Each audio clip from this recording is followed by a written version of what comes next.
ओम नमो नारायण। आज मैं आपके सामने साहित्य का एक छोटा सा अंश, जिसका शीर्षक है घूंघट एक गुप्त दान, पर अपने शब्दों में कुछ बात कहने आई हूँ।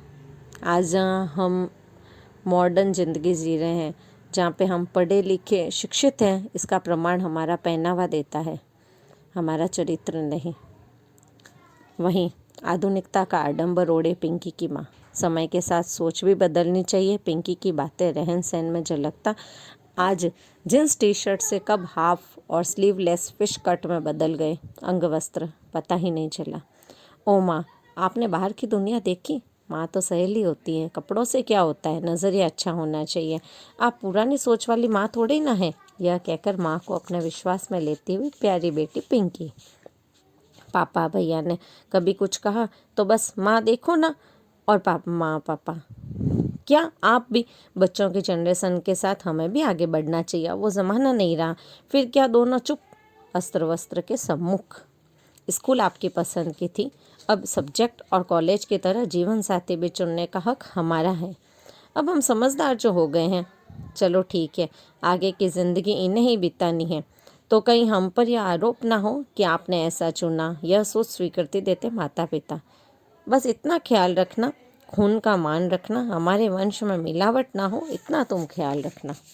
चलो, आज़ाद भारत के युवा, खाने की, पहनने की, शिक्षा की और जीवन साथी चुनने की सब आज़ादी मिल गई। अब माता पिता का दायित्व पूर्ण हुआ। पिंकी ने जब माता पिता को भुवनेश्वर से मिलवाया तो एकदम ऐसे जैसे दोस्त से मिलवाती हो। माता पिता को कुछ बोलने का कष्ट नहीं। माँ देखो ना, भुवनेश्वर कुछ लेता ही नहीं। लो ना भुवनेश्वर, बिस्किट लो, देखो कॉफ़ी ठंडी हो रही है। अब खुद की पसंद है तो पिता को यह चिंता भी नहीं कि क्या कमाता है, कैसा परिवार है, शादी पर क्या मेन्यू होगा, क्या सजावट और क्या कब कौन सा फंक्शन। सबसे माता पिता चिंता मुक्त। बस कैश तैयार रखो, और कुछ टोका तो क्या पापा कंजूसी करते हो, कमाते भी तो हमारे लिए ही हो, बस खर्चो, हंसते हंसते लूटते पापा। अब शादी के बाद चलो पापा, हम सब साथ ही खाना खाते हैं, भुवनेश भी साथ ही खा लेगा। देखो कितना अच्छा लगता है, एक परिवार की तरह हम सब साथ खाना खाते हुए। आहा, अब एक दूसरे को खिलाते हुए भी सब में कितना प्यार झलक रहा है। भुवनेश तुम ये लो। फिर हाथ तो रुकता नहीं। बात करते करते हाथ से छूना भी जारी था।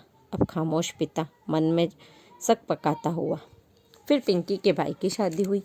अब घर में बहू नहीं, बेटी आई। घूंघट तो दूर, सर पर पल्लू भी नहीं। सलवार सूट में बैठी, पहचान न पाओ कि कौन बहू और कौन बेटी। अब बेटी भी ऐसे ही रहती है तो बहू को भला कौन कहे। सासू माँ तो माँ ही थी। दोनों को एक तरह से संबोधन करना और एक साथ ही हंसना बैठना। काम वाली घर का काम करे, हाथ कौन मैले करे। अकेले में बतियाते माता पिता, बच्चे तो स्वतंत्र जीवन के अधिष्ठाता। धीरे धीरे बात वृद्धाश्रम पर आई। हम तो नौकरी वाले, बच्चे पढ़ाई में बिजी, माँ चल बसी। रह गए पिता अकेले। अब कौन करे रखवाल। पापा वृद्धाश्रम में। आपके हम कितने दोस्त होंगे, आपके हम उम्र कितने होंगे। आप उनसे बातें भी कर सकते हैं और ताश भी खेल लेना। घर बैठे बैठे बोर हो जाओगे ना पापा, हम रोज़ आपसे मिलने आएंगे।